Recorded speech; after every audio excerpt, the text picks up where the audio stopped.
né? Assim, o que você tem de elemento para me dizer que Jó, de fato, Uhum. ele existiu como uma pessoa? Bom, nós temos outros relatos muito parecidos com a história de Jó, que são contados na Babilônia, no Egito, nos textos ugaríticos, também nos textos hititas, muito parecidos, inclusive egípcios.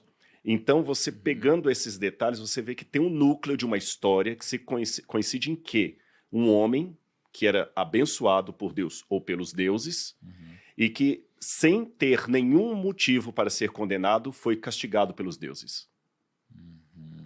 Entendeu? Então Entendi. você tem Esse enredo é esse parecido enredo mesmo. parecido. Então você vê que tem um núcleo, porque é a mesma história contada por povos diferentes, com algo muito, muito próximo, muito parecido. Além disso, alguns elementos artísticos do livro, que o livro de Jó ele começa e termina como prosa, e o miolo é como poesia. Então o fato dele pegar a poesia e colocar o início e o final como prosa, ele está indicando alguma coisa. Olha, eu estou contando de maneira romanceada uma história que aconteceu.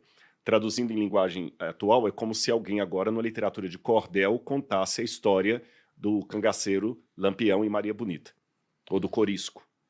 Você vê que está romanceado ali, está poético, está fazendo comparações entre o cangaço e as estrelas, qualquer coisa assim, um cordel, mas é baseado num fato real. Então, nós temos vários núcleos, e que eu não vou entrar em detalhes aqui, que são técnicos, literários, que apontam que quem escreveu a história de Jó estava escrevendo a partir de uma perspectiva de algo que aconteceu e ele poetizou uma história.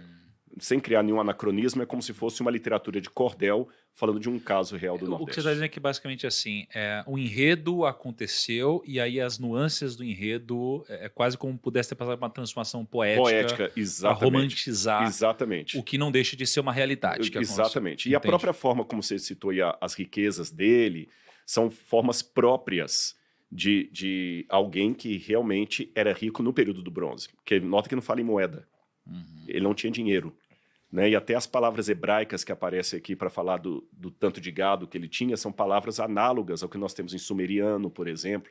O mesmo perfil. É como se você falar hoje em commodities, em superávit primário, qualquer desses jargões que quem trabalha com economia entende, eles têm, mas é um específico, são jargões da economia agora. Falar em superávit primário, commodities, joint venture, você sabe que você não está falando da economia da época do século XVII. Perfeito. Então, por essa linguagem, a gente sabe mais ou menos que é o período do bronze. Agora, é lógico, eu falando assim, alguém fala que estupidez, é lógico que é uma história romantizada, porque fala de Satanás, com Deus, aquele tipo de linguagem e tudo, mas isso sim que é o anacronismo. A gente pega algo por ser fantástico demais e fala, não, então isso não aconteceu, só porque é fantástico demais.